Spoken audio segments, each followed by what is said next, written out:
నమస్తే అన్న అందరికీ నమస్కారం. ప్రస్తుతం కువైట్ మరియు గల్ఫ్ దేశాలు భారతదేశం వైపు చూస్తూ ఉన్నాయన్నమాట. ఇరాక్తో మనం చూసుకుంటే 1991లో జరిగిన యుద్ధం ఏదైతే ఉందో అప్పటి నుంచి ఇప్పటి వరకు మనం చూసుకుంటే అమెరికానైతే కువైట్ మరియు గల్ఫ్ దేశాలు పెంచి పోషిస్తూ ఉన్నాయన్నమాట.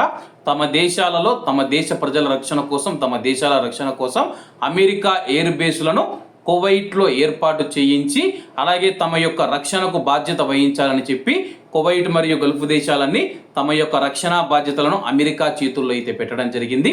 ప్రస్తుతం జరుగుతూ ఉన్న యుద్ధంలో మనం చూసుకుంటే అమెరికా తేలిపోయిందని చెప్పేసి తమ దేశాల మీద దాడులు చేస్తూ ఉన్నా సరే కానీ అమెరికా తమను రక్షించలేకపోతూ ఉన్నాయని చెప్పేసి కువైట్ మరియు గల్ఫ్ దేశాలు గ్రహించి సొంత సైన్యాన్ని ఏర్పాటు చేసుకోవాలని భావిస్తూ ఉన్నాయి.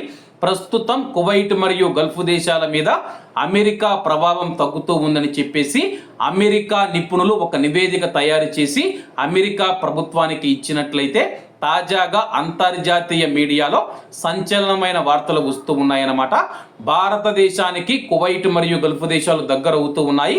ఎందుకంటే కానీ భవిష్యత్తులో మాకు ఆయుధాలు కావాలంటే కానీ అమెరికా ఒక్క దేశాన్ని నమ్ముకుంటే మేము పూర్తిగా నష్టపోతాము. భారతదేశం అన్ని దేశాలతో మిత్ర దేశంగా ఉంటుందని చెప్పేసి భారతదేశం ఇప్పుడు ఆయుధాలు అమ్ముతూ ఉంది. అలాగే రష్యా నుంచి కొనుగోలు చేస్తూ ఉంది. రష్యాతో స్నేహం పెంచుకోవాలంటే భారత పాత్ర కీలకమని చెప్పేసి కువైట్ మరియు గల్ఫ్ దేశాలు ప్రస్తుతం ఇండియాకు దగ్గరవుతూ ఉన్నాయన్నమాట. రాబోయే రోజుల్లో కువైట్ మరియు గల్ఫ్ దేశాలు ఇండియా మధ్య దౌత్యపరమైన సంబంధాలు, స్నేహబంధం మరింత బలపడుతుందని చెప్పేసి అమెరికా నిపుణులు సంచలనమైన నివేదిక ఇచ్చారన్నమాట.